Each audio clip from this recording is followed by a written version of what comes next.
Bonsoir à tous, ravi de vous retrouver sur Monaco Info. Option grand large, évasion, retour à une activité presque normale aujourd'hui dans le port de Monaco, comme nous venons de le constater sur ces photos signées Manu Vitali. Pourvu que ça dure le plus longtemps possible. Vous le savez, tous ensemble, on est encore plus fort et seule la victoire sera belle face à cette crise.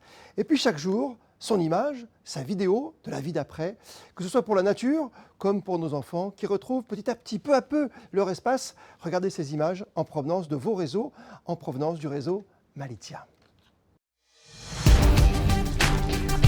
Et en plus de ça, en plus des dauphins, qu'est-ce qu'on a vu?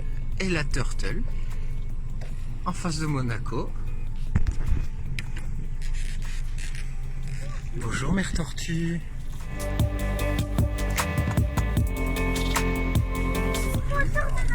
Je crois aussi que c'est le plus beau jour de notre vie. Et regarde le dauphin à côté.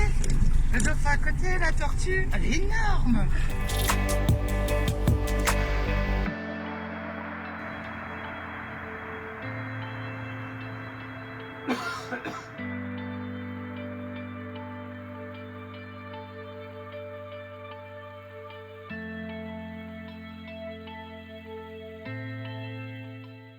Merci encore pour ce partage d'images, ce retour d'expérience.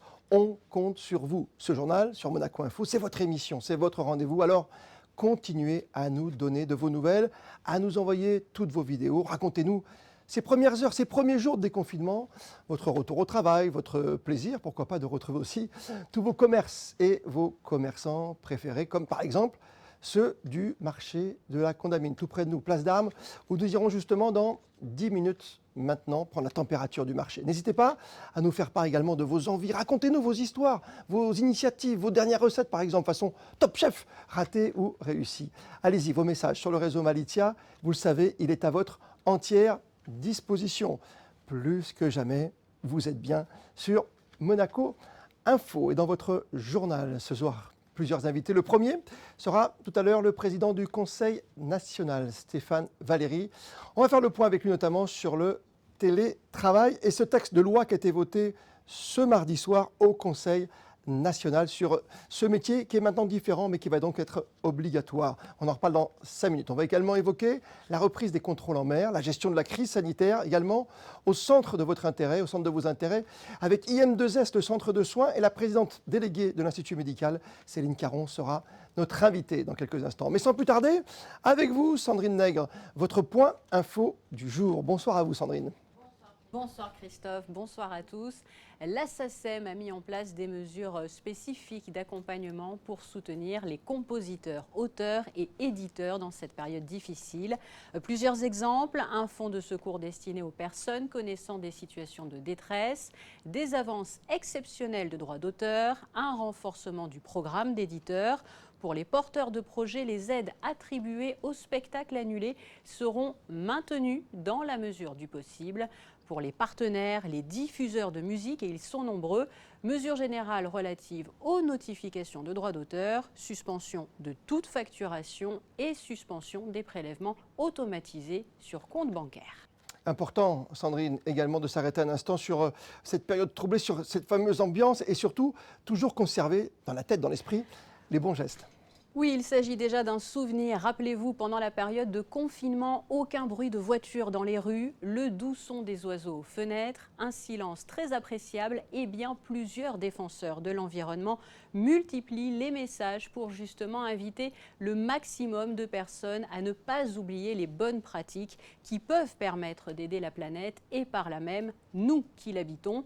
Nicolas Hulot signe une tribune dans Le Monde et Brut. Des capitales comme Paris s'engagent pour renforcer l'utilisation du vélo en principauté. N'hésitez pas à suivre les réseaux sociaux de la mission pour la transition énergétique qui regorge de conseils pour se déplacer de manière plus écologique et pour trier ses déchets de manière plus verte. Le prince Albert II, il y a quelque temps, à l'occasion du Earth Day, nous invitait d'ailleurs, je cite, à réinventer notre relation avec la nature.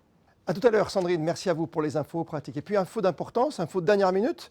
Vous aimez le sport, bien sûr. Nous, la Ligue 1, c'est terminé, vous le savez, pour cette saison. Mais en Allemagne, on a décidé de reprendre. Avec nous, le spécialiste, d'Air Bomber, Jean-Charles Sabatier de Beansport. Bonsoir à toi, Jean-Charles. Bonsoir Christophe, bonsoir à tous. Ça, c'est une information d'importance, un déconfinement plus rapide que chez nous en France et reprise du championnat allemand. Oui, effectivement, c'est une décision qui a été annoncée cet après-midi par la chancelière Angela Merkel. C'était une décision qui était attendue parce que le principe d'une reprise était acté depuis plusieurs semaines maintenant du fait du travail et du consensus qui avait été trouvé par la Ligue avec les 36 clubs professionnels allemands. Restait plus que effectivement à rentrer dans les cordes et notamment des chiffres du fameux R0 qui soient maintenus sous la barre du fameux point, ce qui est le cas depuis plus de 15 jours maintenant.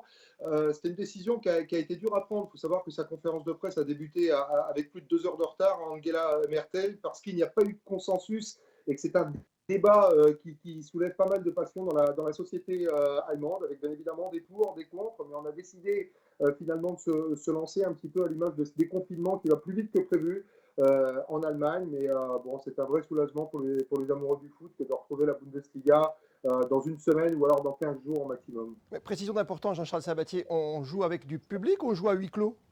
Non, ça sera à huis clos jusqu'au 31 août prochain. Ça a été axé, bien évidemment. C'est le principe de précaution sanitaire qui a été rappelé une nouvelle fois par la chancelière aujourd'hui. Donc, les 9 dernières journées de la Bundesliga se joueront à huis clos. C'était connu. L'objectif étant pour la Ligue de football allemande, pour la première et la deuxième division, de terminer les championnats au 30 juin prochain au maximum. D'avoir un vrai classement, bien sûr. Danke sehr. Merci beaucoup, Jean-Charles Sabatier, spécialiste Bundesliga, football allemand donc, qui reprend. Merci encore à nos confrères de Beansport. Vous aimez la mer, vous aimez la Méditerranée, je le sais, Jean-Charles. Justement, nous, on est tout près du port de Monaco. Et Alexandra Pani, aujourd'hui, est partie en reportage pour nous parler des règles, évidemment, sur la Méditerranée, sur l'eau. Puis également, elle a pris plaisir, je l'imagine, à sortir un petit peu dehors avec un plaisancier heureux. Oui Christophe, vous avez raison, je me suis échappée du bureau aujourd'hui pour une belle sortie en mer. Gérard nous a gentiment accueillis sur son bateau et c'est votre toute première sortie d'ailleurs aujourd'hui. C'est vraiment la première sortie après le confinement et puis après la fin de l'été dernier. Et donc vous en avez réservé la primeur. Je suis très content que vous soyez là parmi nous sur la mer. Vous étiez impatient, j'imagine, de ressortir le bateau après ces 2 mois de confinement. Très impatient de ressortir, bien sûr. Ce n'est pas l'appel du large pour l'instant, mais enfin, cette petite incursion en mer a été très agréable. Et justement, j'imagine que lorsque le bateau reste comme ça au port, parce que le vôtre est resté au port pendant 2 mois, il y a des contraintes d'entretien importantes? Il y a pas mal de contraintes, beaucoup plus que pour une voiture, évidemment, puisqu'il y a l'air marin, le sel et tout ce qui va avec. Mais bon, si on fait un entretien régulier, on peut très bien s'occuper du bateau normalement. Effectivement, c'est un peu plus contraignant qu'une voiture, mais c'est une passion qui est plus grande aussi. Là, qu'est-ce qui est prévu avec l'arrivée des beaux jours? J'imagine qu'on peut déclarer la saison ouverte. Qu'est-ce que vous avez prévu de beau? La saison ouverte en espérant que les frontières des eaux territoriales s'ouvrent, qu'on puisse naviguer normalement, peut-être la Corse, peut-être vers Aguet, Saint-Raphaël, l'Italie, enfin comme on fait d'habitude chaque année, en espérant que tout soit réglé bientôt, qu'on puisse profiter du grand large. Les pieds sur la terre ferme. Ça va, Alexandra? Tout va bien? Très bien. Vous êtes dirigée visiblement pour nous proposer un nouvel invité, pour parler cette fois-ci de réglementation. C'est bien ça, Alexandra? Oui Christophe, je suis de retour à quai en compagnie d'Armel Roudot-Lafont. On le sait, ça y est, les sorties en mer sont de nouveau autorisées. On parle pour la principauté évidemment. On était avec un plaisancier justement qui était ravi de retrouver son bateau. Mais comment est-ce que ça se passe? Comment est-ce qu'on sort en mer en toute légalité en ce moment? En fait, effectivement, depuis lundi, les sorties en mer depuis les ports de Monaco sont autorisées. Et ce, de 9h du matin jusqu'à 20h. En fait, pour avoir droit de naviguer dans les eaux de la Principauté aujourd'hui, il faut avoir une place à quai dans les ports, que ce soit de façon annuelle ou de passage prolongé. Et chaque bateau peut sortir. Cependant, il doit rester dans les eaux territoriales monégasques, c'est-à-dire une zone qui va de l'héliport jusqu'au Monte Carlo Bay, sur une longueur de 80 km pour parler en langage terrestre. Nos équipes se sont jamais arrêtées de contrôler, mais elles ont beaucoup diminué. Elles sont surtout sorties en mer pour veiller au respect du bon fonctionnement des travaux d'urbanisation mer et veiller à ce qu'il n'y ait pas de pollution, parce qu'après il n'y avait plus de navigation. Les gens ont été plutôt très respectueux de cela. Aujourd'hui, ils sortent aux côtés des unités de la police maritime, parce qu'il faut reconnaître que c'est un travail que l'on fait à quatre mains, et ils vont à la rencontre des plaisanciers pour leur rappeler dans quelles conditions ils peuvent naviguer, en quelles conditions limiter justement la zone de navigation, et puis aussi vérifier qu'il n'y ait pas des plaisanciers qui viendraient d'ailleurs et qui navigueraient dans les eaux monégasques, puisque ça n'est pas permis. J'espère, Christophe, que vous avez bien compris le message et que vous respecteriez bien les règles. Tout à fait, c'est très clair. Merci Alexandra Pagny pour tous ces bons conseils de prudence, évidemment. Premier invité ce soir sur Monaco Info dans votre journal, le président du Conseil national. Bonsoir à vous Stéphane Valéry. Bonsoir Monsieur Paco. Avec une séance hier qui s'est déroulée en principe de Monaco au Conseil évidemment, avec l'évocation de cette loi, de ce projet de loi qui nous intéresse tous. On en parlait hier avec Frédéric Genta, ici même sur Monaco Info. Et l'autorisation maintenant de pouvoir télétravailler, même c'est devenu obligatoire dans votre projet. Oui, le télétravail, c'est un projet auquel je crois beaucoup, que j'ai eu la chance de pouvoir porter, comme le Prince me l'avait demandé quand j'étais dans mes anciennes fonctions de conseiller de gouvernement, ministre des Affaires sociales. Il avait fallu le négocier avec la partie française parce que ça passait par un changement de la convention bilatérale de sécurité sociale. C'est fait donc depuis 2016. Et voilà, j'ai toujours cru parce que ça permet d'abord pour les entreprises de Monaco de gagner beaucoup de surface. On peut mieux partager donc un poste de travail. Donc vous savez combien c'est important. Hein. Le manque d'espace à Monaco, qui est un frein à notre développement, est en partie compensé par le télétravail. Ça permet aussi, on le sait, de gagner du temps pour la vie familiale, pour la vie personnelle. Donc c'est en général très apprécié par les salariés. C'est mieux pour les transports, moins de bouchons. Moins de circulation et je crois que cette crise, dans un de ses rares aspects positifs, c'est d'avoir accéléré, donc agi comme un accélérateur sur la prise en compte du télétravail. 1000 salariés à peine avant la crise en télétravail, 10 000 aujourd'hui. Heureusement que nous avons le télétravail. Ça permet de maintenir une partie importante de l'activité économique. C'est mieux aussi, bien sûr, pour limiter les déplacements et donc la propagation du virus. Donc c'est fait depuis hier soir. Très bien. La loi monégasque, donc, alors pendant les périodes de confinement, en espérant qu'il n'y en ait pas une autre dans quelques semaines, impose le télétravail sur les postes qui le permettent et elle recommande vivement et elle facilite le télétravail pendant toute la durée de la crise sanitaire qui, on le sait, va durer encore. Mais pour être très clair, Stéphane Valéry, juste une précision pour ceux qui nous écoutent ce soir et qui vous regardent. Si on veut rester à la maison, on peut rester donc le plus longtemps possible. Ce n'est pas juste une seule journée pour l'employeur. On peut rester une semaine en télétravail.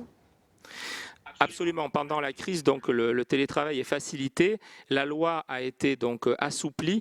On peut même travailler 5 jours par semaine en télétravail, absolument.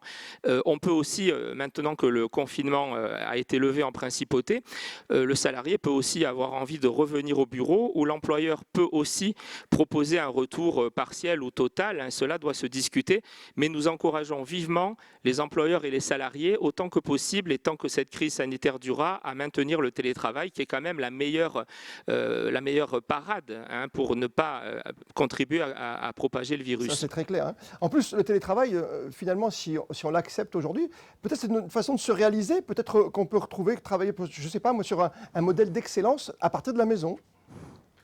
L'immense majorité des employeurs et des salariés qui ont eu recours au télétravail le plébiscitent.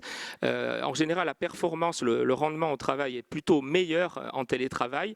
La satisfaction du salarié est plus grande et l'employeur s'y retrouve bien sûr puisqu'il a des salariés efficaces et motivés. L'autre point très important du projet de loi, c'était un aspect humaniste qui était contenu dans la proposition de loi que nous avions votée le 6 avril au Conseil, qui a été reprise donc dans le projet de loi du gouvernement qu'on a voté hier soir. Je tiens à le dire, entre la proposition de loi du 6 avril et le vote hier soir, se sont écoulés seulement 29 jours. C'est tout à fait exceptionnel. Ça montre qu'en période de crise, le Conseil national et le gouvernement sont capables d'agir dans l'urgence parce que la situation le justifie pour le bien du pays et des personnes concernées. Donc désormais, la loi monégasque interdit le licenciement abusif. C'est profondément insupportable et inacceptable, alors que l'employeur peut mettre au chômage et que, vous le savez, grâce au CTTR, donc le salaire, le chômage est payé par l'État. Il n'y avait donc aucune raison de permettre des licenciements abusifs par les employeurs à un moment où le salarié n'a quasiment aucune chance de retrouver un travail. Donc c'est fait désormais. Il y a un autre point qui a à donné la lieu grande d'ailleurs demande, ici même, je vous coupe, hein, Stéphane Valéry, mais c'est vrai qu'on avait reçu Cédric Lanary ici sur Monaco Info qui avait beaucoup de craintes sur ces licenciements abusifs, et donc là c'est fait depuis hier soir. C'est fait depuis hier soir. Et puis il y avait un troisième point très important pour nous dans cette loi, pour le Conseil national, c'était la volonté de protéger un certain nombre de filières, de secteurs d'activité économique particulièrement touchés et impactés par la crise. L'événementiel, la culture, tourisme. Absolument, le tourisme, les voyages, les agences de voyage, l'événementiel. Et donc, c'est fait depuis hier. Nous avons voté donc des articles qui leur donnent une sécurité juridique, qui leur permettent en fait de faciliter leur trésorerie pour éviter les faillites. En fait, par exemple, on pourra proposer donc dans ces métiers un décalage de 18 mois, bien sûr, de 18 mois de la prestation, ou éventuellement, si vraiment le client ne peut pas attendre le congrès de l'année d'après ou 18 mois au plus pour organiser son voyage, alors un remboursement qui pourra être permis, mais dans un délai de 6 mois, pour qu'on n'ait pas une succession de faillites dans ces métiers. Ça a donné lieu à des échanges, des exercices un peu de démocratie directe, parce qu'on travaille dans l'urgence et on avait terminé à peine les échanges avant le début de la séance publique. Donc j'ai dû suspendre la séance, notamment pour l'événementiel. Il y avait une petite interprétation qui n'était pas la même entre le gouvernement et le Conseil. Nous y sommes arrivés, on a repris la séance, la loi est votée, donc c'est une bonne nouvelle pour Monaco. Et vous enchaînez, puisque maintenant nous sommes en déconfinement, donc vous enchaînez, puisqu'après les débats d'hier soir, vous enchaînez sur un comité mixte de suivi, où là aussi, on est toujours à l'écoute de ce qui se passe entre le gouvernement et vous. Oui, le prince souverain donc, a créé ce comité mixte qui permet au Conseil national d'avoir toute sa place dans la crise. Donc, nous rencontrons au moins une fois par semaine le gouvernement avec une délégation de 5 élus que je conduis. Nous pouvons proposer bien sûr toutes nos idées. Nous ne nous en sommes pas privés et souvent le gouvernement a retenu les propositions du Conseil national. Pas toujours, mais ça, c'est normal. Dans notre monarchie moderne, constitutionnelle, il est sain qu'il y ait des échanges, des débats entre le gouvernement choisi par le prince et le Conseil national élu par les monégasques. On est un peu le relais naturel, je dirais, des questionnements, des besoins, des attentes de la population. Et donc, nous avons effectivement une réunion demain, très importante, parce qu'on va faire le premier bilan des premiers jours de déconfinement. Nous souhaitons aussi aborder le sujet des loyers commerciaux et des baux à usage professionnel, à usage de bureau dans le secteur privé, parce qu'il y a un certain nombre de locataires en difficulté. Nous avons voté une proposition de loi pour qu'un effort solidaire soit fait par les propriétaires de ces locaux, uniquement bien sûr pour les activités impactées par la crise. Le gouvernement pour l'instant n'a pas souhaité déposer un projet de loi en ce sens, donc, mais il fait un pas vers nous puisqu'il nous a demandé de faire remonter donc, les locataires en difficulté. Donc on va ce que nous avons fait, donc il y aura des médiations donc, du conseiller pour les finances auprès des propriétaires. Je crois qu'on peut remercier tous les propriétaires, ils sont nombreux, qui ont compris que tout le monde est impacté par la crise, les salariés, les entrepreneurs, les travailleurs indépendants, et qu'il est normal qu'ils contribuent eux aussi à un effort de solidarité pour surmonter la crise. Quant à une petite minorité de propriétaires récalcitrants, nous aurions préféré effectivement une loi qui impose à tous le même effort, c'était 20% au moins de remise de loyer, mais nous prenons acte donc de la proposition du gouvernement. Elle n'est peut-être pas parfaite, mais elle va quand même dans le bon sens pour la médiation donc auprès des propriétaires. Très bien, merci pour toutes ces précisions très claires ce soir sur Monaco Info. Un petit dernier détail, petite dernière question, je peux me permettre, Stéphane Valéry. Vous avez parlé de ce relais, de ce lien que vous exercez évidemment entre les habitants de la Principauté et vous-même. Vous êtes déjà descendu sur le marché depuis le déconfinement? Vous avez déjà fait votre petit cheminement ou pas? Oui, je l'ai fait. Oui. Et justement, il y a une question dont on me parle tous les jours quand je rencontre en extérieur avec mon masque désormais donc les habitants de la Principauté. On va en parler aussi demain au comité mixte. C'est la stratégie des tests. Qui doit-on tester? Quand doit-on les tester? Comment? Mais il faut maintenant que le gouvernement nous la présente, car voilà, est-ce qu'on doit commencer par les enseignants qui vont effectivement ouvrir les écoles dès lundi pour certains, les personnels de santé? À terme, l'idéal, ça rassurera aussi la population, c'est qu'on puisse tester tout le monde. C'est possible. Tester, isoler, protéger, ce sont ces mesures barrières. Merci d'avoir été avec nous. Je vais vous amener sur le marché dans quelques instants. Vous pouvez rester avec nous parce que ce matin, on est allé se promener pour voir comment la population, justement, recueillait un petit peu cette nouvelle façon de cheminer, de porter le masque à l'intérieur et à l'extérieur du marché de Monaco à la Condamine. Merci mille fois. Merci à vous, Monsieur Paco, et bonsoir. Merci. Et je vous amène sans plus tarder sur le marché donc, de la Condamine. Le déconfinement, ça n'a pas trop changé. Je veux dire, il y a toujours les mêmes règles de sécurité qui sont faites, que ce soit le masque, la distanciation entre les personnes. Moi, je vois pas trop de changements à l'intérieur. Donc... C'est long, mais enfin, c'est pas si pénible que ça. Je veux dire, moi, j'ai de la chance. Je fais du modélisme et je suis en train de faire en grandeur nature le Palais Princier, en allumette. Moi, j'ai jamais eu de crainte. Peut-être que je suis inconsciente, je ne sais rien. Mais non, ça va. Je viens au marché parce que c'est l'endroit le plus sécurisé pour faire ses courses. Il faut s'accommoder, c'est tout, je veux dire. Moi, j'aime pas trop ce truc. Et le chien, comment il a vécu ce déconfinement? Mais lui, il fait que dormir, donc... Et comment il s'appelle, ce beau chien? Il s'appelle Paco. Effectivement, une rencontre qui a du chien ce matin sur le marché de Monaco. Merci à vous, en tout cas, Vanessa Dessy. Deuxième invité ce soir, dans Monaco Info, dans votre journal, Céline Caron. Bonsoir à vous. Vous êtes la présidente déléguée du conseil d'administration d'IM2S, évidemment, établissement qui a connu cette période de crise et qui s'est associé avec le centre hospitalier Princesse Grasse pour le meilleur, j'allais dire, pas pour le pire, justement. Vous étiez là en cas de problème, vous étiez là par précaution. Oui, écoutez, on est venu en soutien aux équipes de manière totalement solidaire et on en est ravis d'avoir pu expérimenter ce travail collaboratif avec le CHPG. Il fallait vraiment pouvoir permettre au CHPG d'avoir toute l'organisation et la latitude possible dans leur établissement. Et donc, nous les avons soutenus du 27 mars jusqu'au 27 avril en prenant toutes les urgences orthopédiques de la principauté et en annulant complètement notre activité opératoire propre à l'IM2S pour être en mesure de répondre à l'urgence orthopédique de Monaco. Finalement, tout était prêt au cas où cela déborde effectivement les établissements monégasques. Il y avait des lits supplémentaires chez vous? Tout à fait. L'essentiel, c'était d'être prêt. On n'a pas eu besoin finalement et je crois que tout le monde en est ravi. Et finalement aussi, cette période nous aura permis de se rendre compte qu'on travaillait très bien tous ensemble. Et c'est plutôt une grande satisfaction d'avoir réussi à faire ça pour la principauté et pour les patients.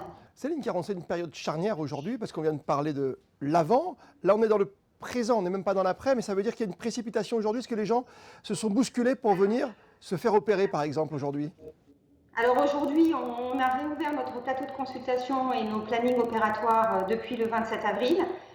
On constate que les gens reviennent. Maintenant, il y a tout type de patients, il faut les rassurer, il faut expliquer. On n'est pas encore en pleine capacité opératoire puisque on est toujours très progressif, très soucieux de respecter les préconisations sanitaires. En ce sens, les chambres ne sont pas doublées, on est toujours un patient par lit, par mesure de sécurité. Les consultations aussi ont été réouvertes, mais vraiment avec des disponibilités plus étendues. Donc on a 2 consultants au lieu de 4. On a gardé des salles en fait pour pouvoir désengorger si on avait trop de patients en salle d'attente. On a toujours également un chemin du patient qui est très fléché. On rentre par une porte, on ressort par une porte.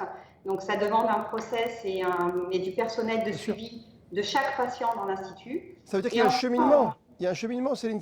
Au cas où il y a une deuxième vague, malheureusement, on est prêt. Oui, et puis c'est surtout qu'au-delà du au cas où, c'est qu'on doit continuer à être vigilant, on doit continuer à vraiment encadrer au maximum nos patients. On doit s'assurer que nos patients, quand ils rentrent dans nos blocs, sont sains.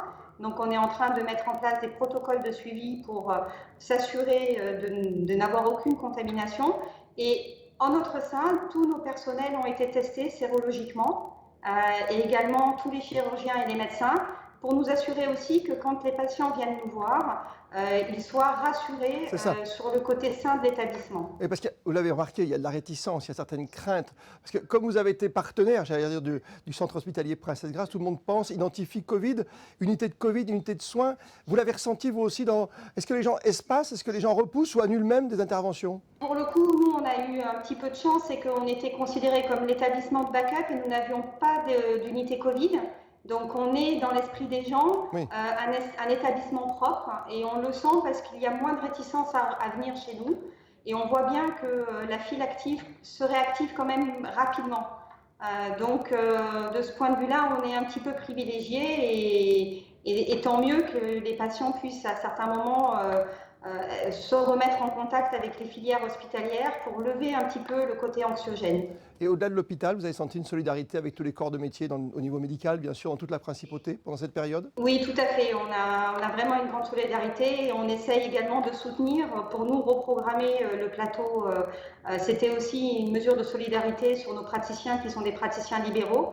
Et il faut vraiment qu'on leur donne au mieux le meilleur outil de travail parce qu'eux-mêmes ont dû arrêter leur activité pour répondre à l'urgence et ils ont maintenant besoin également de relancer leur activité comme on doit relancer l'activité économique plus largement en principauté. Donc reprise, tout en douceur pour vous, si je résume bien vos propos ce soir, Céline Caron sur Monaco Info, avec toute cette vigilance qui est de mise.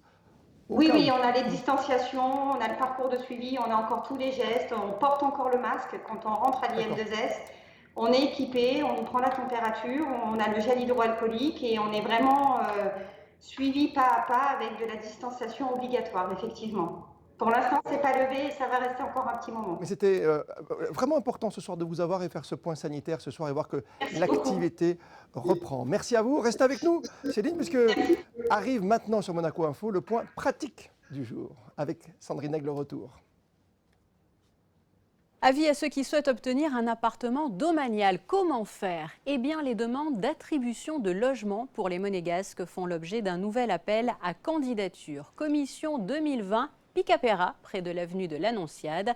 Voici les dates, du lundi 11 mai au vendredi 12 juin 2020, soit une période d'une semaine supplémentaire par rapport aux appels précédents, compte tenu de la situation sanitaire actuelle. Des courriers seront adressés à l'ensemble des demandeurs non retenus ou ayant épousé un refus la dernière fois, pour les inviter à obtenir un formulaire soit par le biais d'un téléchargement sur le www.gouv.mc, soit par voie postale au 10 Bisquet Antoine Ier, et ce afin d'éviter, vous l'imaginez, autant que possible, un afflux massif à l'accueil de la direction de l'habitat. On parle également des transports et des informations très importantes ce soir. La SNCF met en place un dispositif pour permettre aux usagers de connaître l'affluence dans le train qu'ils auront prévu de prendre le lendemain. Et ce, bien sûr, pour limiter, mais surtout aider les voyageurs, car l'objectif est la sécurité de tous. Ces informations seront visibles sur l'application SNCF à partir de lundi.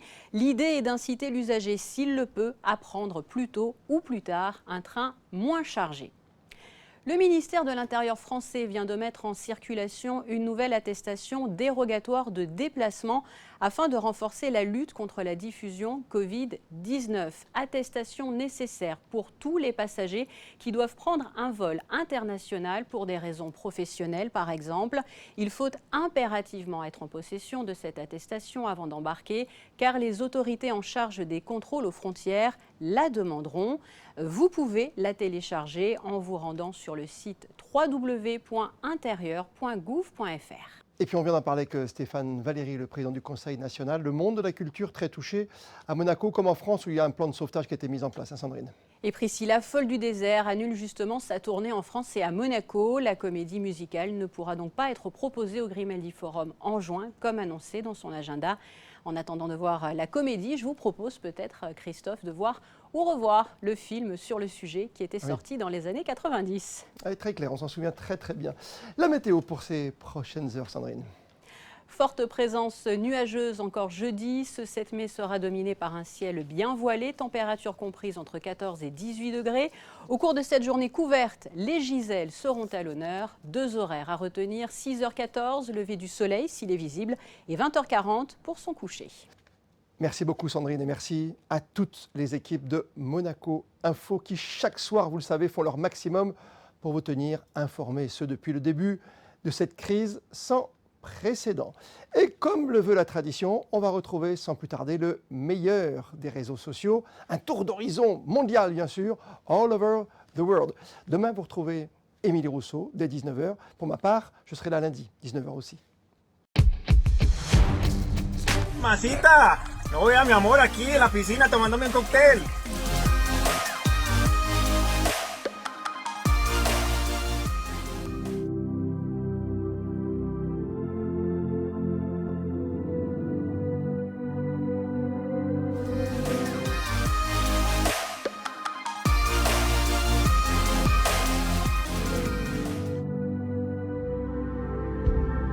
Johnny, ¿qué hubo pues? ¿A qué lo mandé a lavar los platos? ¿Qué es lo que está haciendo ahí sentado como un tonto?